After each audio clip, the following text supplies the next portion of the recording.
As long as you're cool, here is where you wanna be. As long as you're cool, baby, tell me how you like it, like it, like it.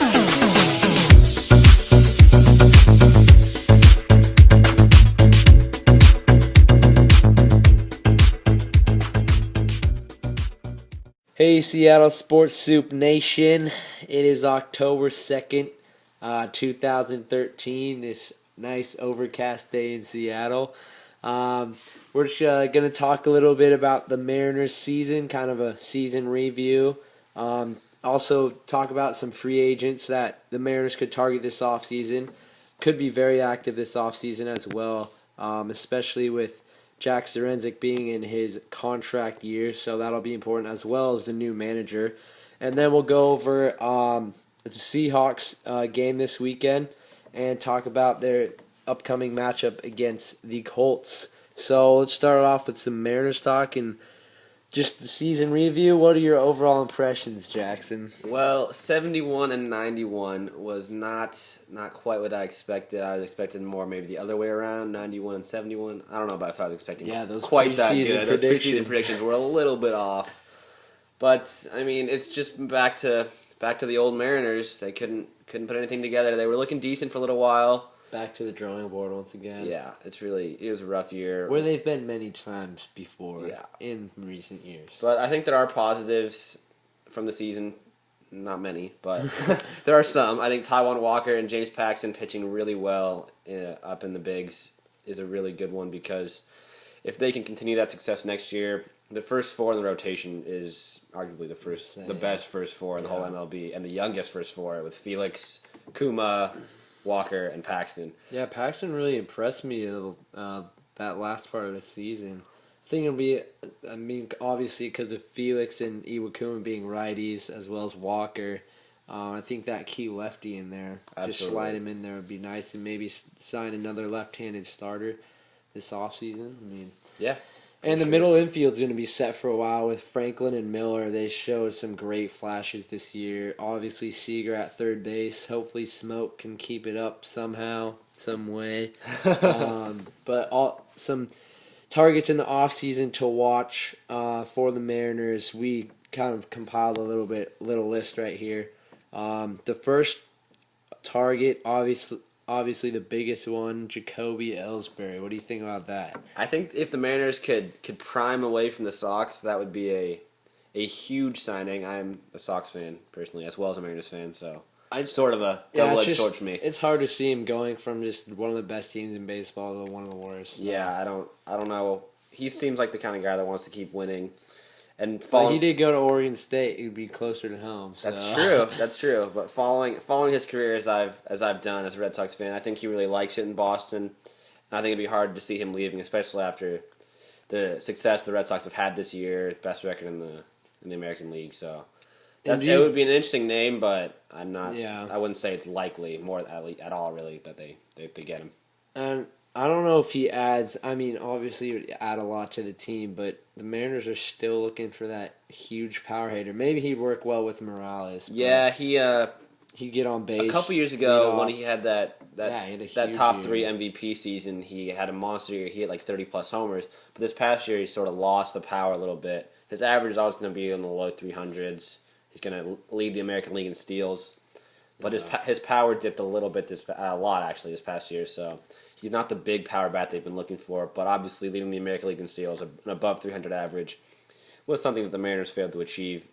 So Who was the highest? Who's closest? Morales Seager? was the one who had regular hitters. Yeah, he had like 280, I think. You got it. First priority, I think, is re-sign Morales, and the Mariners did say they're going to make a qualifying offer for him since he's a restricted free agent. So if he does decide to sign somewhere else, the Mariners do get a draft pick out of it. So that'll be good. Yeah, I think that's definitely got to be a big focus, because he was second in the team in homers, first in average, and first in RBIs. So those numbers, even if he's not the monster guy they've been looking for, like a 30-homer, 100 RBI guy. I think he could be that next year. Yeah, he obviously has the potential to be that. And even if he's not, you can't taking that away from an already weak Mariners lineup would just completely deplete us.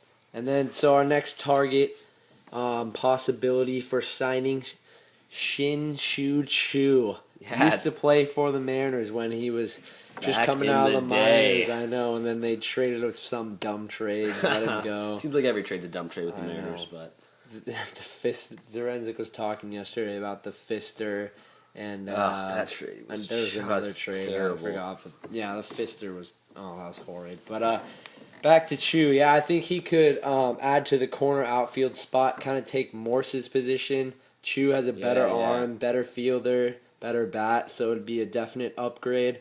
I think he could slot in nicely in right field. Absolutely. Left field. What do you think about left field? I mean, because Ibanez, I don't know if he's gonna come. I don't like the idea really of signing Ibanez. I can't really think of any left fielders. Saunders will play center pretty because locked down. Gutierrez has a $7.5 million option that I don't think they should bring. I don't think they should bring him back with that kind of money. Yeah. So I think Saunders will become the full-time center fielder. I guess you could put Ackley in left. Yeah, I hate Ackley. Yeah, he doesn't have the arm to play center in my opinion. So if you're gonna keep him around, it's got to be left or right. Yeah, that's why I think Chu would be a great signing. Honestly. Yeah, he has a good arm. He has a pretty solid average, get you 20+ homers. So let's see his stats for this year. He was on the Reds. He was on the Reds this year. Yeah. Was it just a 1-year deal? I think it was just a 1-year deal. Yeah, because he's not super young. He's not super old, but. Yeah. He's the kind of guy that would definitely be a good addition because of his versatility. He can play either corner outfield spot. He's going to be, even if he's not going to put up those monster numbers, he's going to be really consistent on a day-to-day basis. I don't think he missed very many games. So yeah, let's see. So Chu had 21 homers this year, only 54 RBIs, but hit 285 in 154 games. And also gives you 20 steals. So he's a versatile player. Yeah, very versatile. Who can give you some good consistency. I'm surprised about those RBI numbers. Yeah, though. that's I really thought he would low. have had more, like 80 or something. But I guess he hasn't. His only high RBI season was 90 with Cleveland in 2010. Yeah, and a 285 average though, it would have led the team. So obviously it would be a good upgrade to the outfield. Yeah, so you got speed there and overall upgrade. Our next target, the hometown kid, Tim Lincecum. Another righty in the starting rotation. What do you think about that? It would be like a 5 righty or 4 righties starting rotation. Yeah. Do you think the righty-lefty matchup is even that big of a deal? I don't know because I think that Lincecum is the kind of guy that a couple years ago, there's no way we could have gotten him, just way too expensive, but he really has sort of regressed. The mechanics, the flaws in the mechanics have started to show through, and he's not the pitcher that he once was. He's still a good pitcher, obviously, and would be a good addition. He would definitely round out that starting lineup, the starting rotation, which would be the best starting rotation in the league if you could get him. So he's definitely an interesting name to watch out for. I'd be really intrigued to see whether they go after him or not.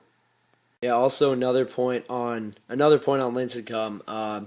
I would say you could get him for way less money than you used to. I know Jackson's just said that, but I think he'd definitely be open to returning to his hometown team, kind of put on for the hometown. So that'll be something interesting to watch and see how hard other teams actually come after him.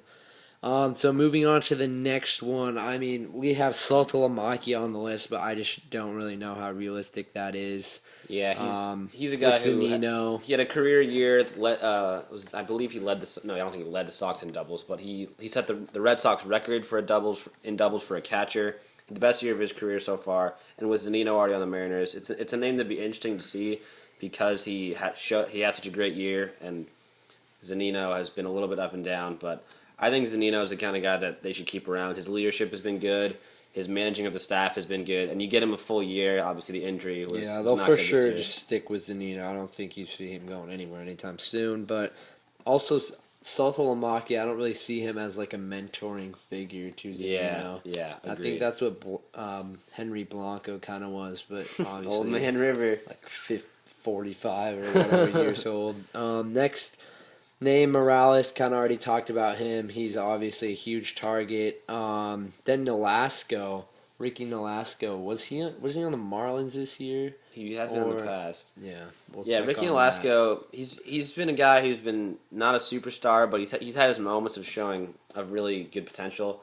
He would be obviously another right-hander to the staff that we already talked about that, what the righty-lefty matchup, but yeah, there weren't really like a ton of left-handed starters available on the market, so Yeah, but I think Nolasco is kind of I think he'd actually be kind of a good addition because he's not we're not looking for a big money guy to overpower to lead the staff. We got Felix and Chuma, two of the best pitchers in the American League. So I think you add him, you get a veteran, a guy who's posting pretty solid numbers. I mean, yeah, he got traded to the Dodgers mid-year this year. I mean, a 3.5 ERA, that's pretty solid. He didn't pitch in that many games this year. I believe he's hurt for part of the year, but the numbers aren't that bad. And if you get a guy who can come in with a 3.5, 3.6 ERA, that's good consistency. And if he can stay healthy, that's a lot of innings he'll eat up. So I feel like he'd be a better version of Joe Saunders. Yeah, he'll eat a lot of innings, and I think he'll be more consistent than Saunders. Saunders is really up and down. Definitely better. I don't think he has obviously Saunders was studly at times, and I think Nolasco will show that at times. But I think Nolasco is a good name to look out for because he'll produce some consistency. As opposed to the next guy on our list, Edinson Volquez. He is the definition of non-consistency. He is wild, man. When he came up, I remember watching him and be like, wow, this guy has been with 6 teams ridiculous talent. MLB he has some career. ridiculous talent. And he's posted some great numbers. He posted 3.2 ERA one year, but he's gone as high as like a 6 ERA when he was pitching for the Padres for a little while this year. So he's really been an up and down pitcher. Yeah, I don't really see the Mariners going after him. I think they'd prefer Nolasco over him, but Nolasco, the price for him may get too high. Yeah, Edinson Volquez is the kind of guy, because of his lack of consistency, might not be that expensive, and he could, if the pitching staff can sort of mentor him, he's a veteran at this point in his career, but he's still got a young arm, and if you could sort of rein him in and get him more dialed in, he definitely has the talent to be a good pitcher. So, the next player on our list, it's not directly on here, but I really like Oliver Perez, and I know you brought that up earlier. Yeah. I think he's a key part to the bullpen, was really effective last year, and the Mariners need to re-sign him. Yeah, he's a big, the power-throwing lefty, different. He just seems crafty to me. Like he's so crafty. His whole motion, the different arm, crafty, the different release man. points. He's a kind of guy that, obviously we're not a playoff team yet, but if you are a playoff team, he's the perfect kind of guy to come out of the bullpen. He's going to mix it up. He's going to throw hard. He's got a nice little breaking ball. He's a really good left-handed pitcher to bring out of the bullpen. So I think re-signing him has definitely got to be a priority for the team. Yeah, and then the next guy on our list is Carlos Marmol. Was formerly with the Chicago Cubs and was very effective with them. And then got traded actually to he sort of dropped the off. Dodgers. It seemed like the Dodgers got everyone. I know. I'm not sure how they did it. Their payroll is just so high. I know they got. Let's absurd. see. They got 3 guys on the list: Nolasco, Volquez, now Marmol. I mean, but yeah, Marmol is another guy like Volquez who has been absolutely dominant at times, but he's also been really horrendous at times. So he's a hard thrower. He's got kind of a weird release.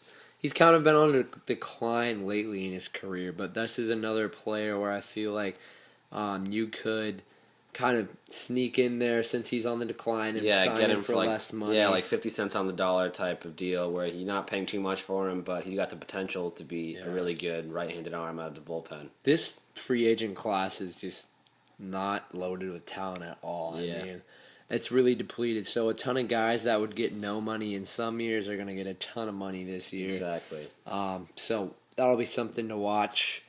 I don't really see Joba Chamberlain or J.P. Howell. I personally despise Jabba Chamberlain as a Red Sox fan, so if the Mariners sign Jabba, I might just quit following the Mariners. That would be a disaster. J.P. Howell, another lefty, that could be an option, but I think Perez is an option over Howell agreed. at this point. Keeping the guys in-house, I think, is a good call. That's it, I think, for our Mariners free agent talk.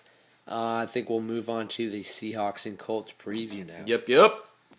So talking about the Seahawks' upcoming matchup with the Indianapolis Colts this weekend, it's going to be in Indianapolis, which is a rather tough place to play. Lucas Oil Stadium's a nice field. Yeah, I've always liked it. It's nice, clean, solid NFL stadium. Man. Absolutely, and the Colts are a team that are on the rise. They made the playoffs last year at 11-5, but a lot of people thought that they were sort of a fluky team because their point differential was virtually even It's all luck.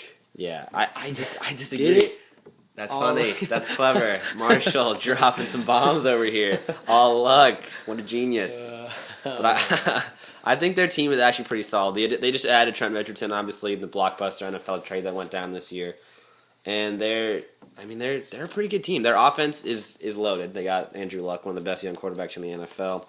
Trent Richardson, Reggie Wayne is still producing at a high level. T.Y. Hilton, the most underrated wide receiver. He is fantastic. I don't know why they start Darius Hayward-Bay over T.Y. Hilton. Their defense, though, what the Their who's defense, in their defense? Their defense has stepped up. Last year, their defense was pretty much terrible. They've done well against the pass this year. 7th in the league against the pass, 16th against the run. So I think those are solid numbers. Those are Obviously, very the solid passing is solid against the passing, but I don't really see the Seahawks having a huge day in the air on Sunday. I think it'll be Marshawn. Really going to kill my fantasy team. Marshawn will be running all over them, I think, which will help my fantasy team.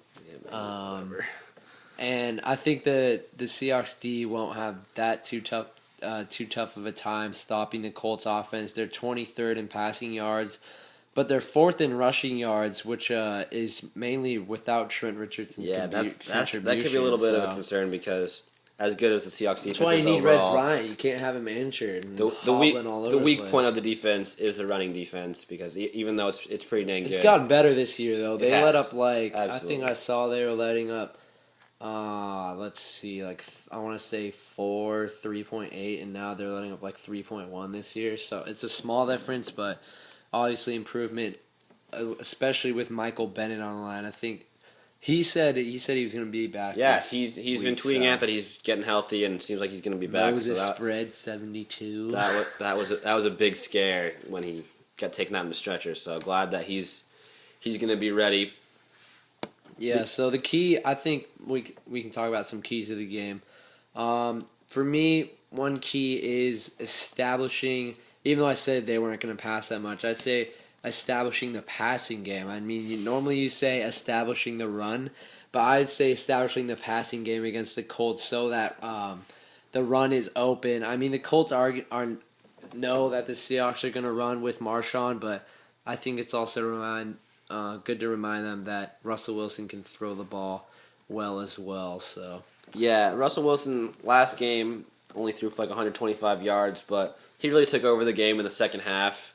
yeah, And I think that if he can continue to play well, hopefully the offensive line will play a little bit better because they played pretty bad against the Texans. The Texans' defensive line is really good, a lot better than the Colts' defensive line. Colts by far. But I still think the offensive line needs to play better. And if they do play better, then we'll be able to run the ball well, pass the ball well, use play action.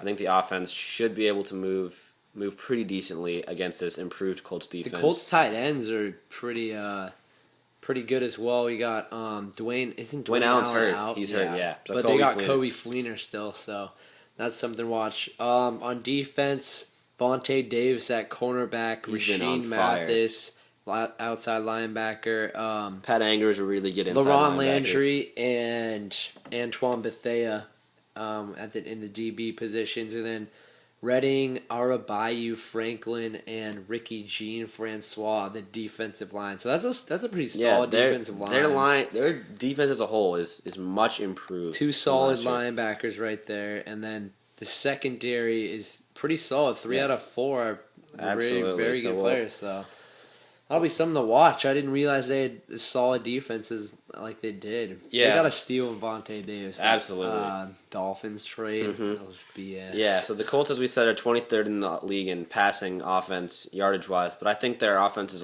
their passing game is a lot more dangerous than that potentially. Luck has got a cannon of an dual arm. threat quarterback too. Yeah, actually, absolutely. He's got a lot more mobility than people give him credit for. Ahmad Bradshaw is out for this game though, and he have a huge game last game.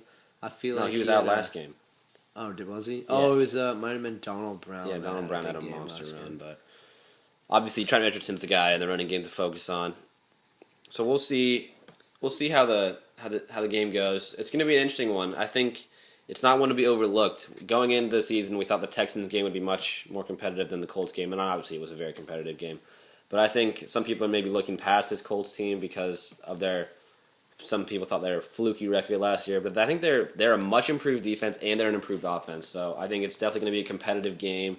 Playing on the road is always tough. So Yeah, 10 a.m. start. You always got to watch out for that. That's with brutal. The Seahawks. But yeah, I think the Seahawks will pull this one out. My score prediction is 27-13. 27-13, 2 touchdown difference. Nah, it's gonna be a little bit closer than that. I will go 24-20. 24-20. That'll be a good game.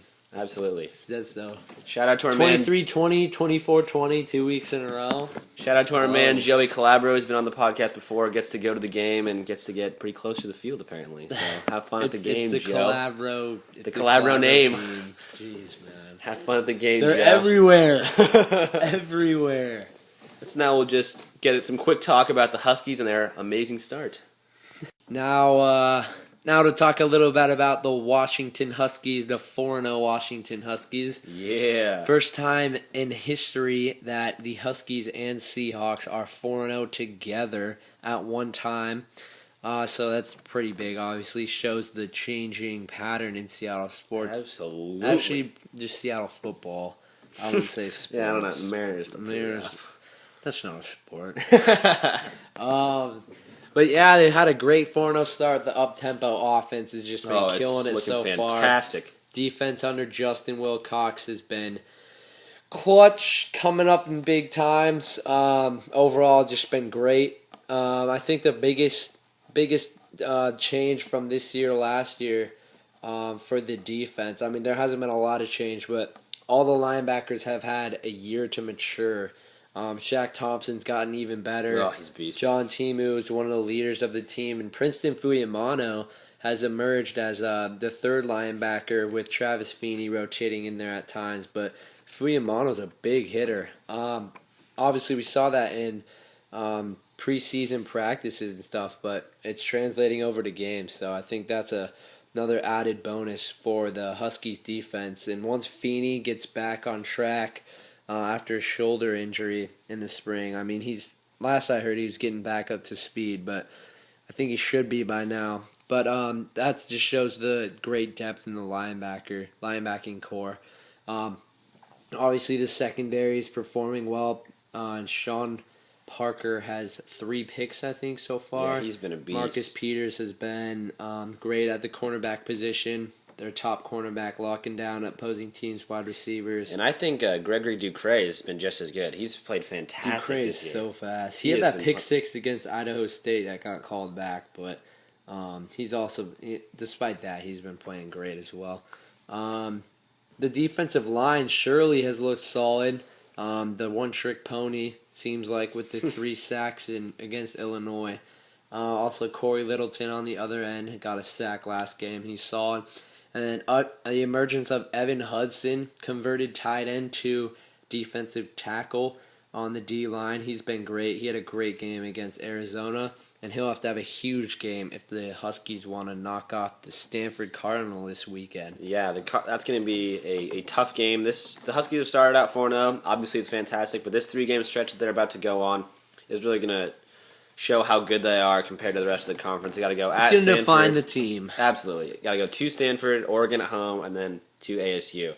So that's going to be a very tough 3-game stretch. What do you think the record is after the 3 games? I mean, I think ASU is a tough game in ASU, but I still think that they win that one. And then if they can just win one of the 2, I say 2-1, which would be amazing. I'll say if they could go 2-1, that would be outstanding. I think they actually have a chance to beat Oregon at home. This game against Stanford, the defense is going to have to play outstanding because the Stanford Cardinal, they play smash mouth football. They're going to try to run all over you. They also have a new tool with Kevin. Yeah, the play action you mentioned is going to be really effective. Kevin Hogan's emerged as one of the top quarterbacks in the conference. He's kind of a dual threat QB as well. He's pretty quick.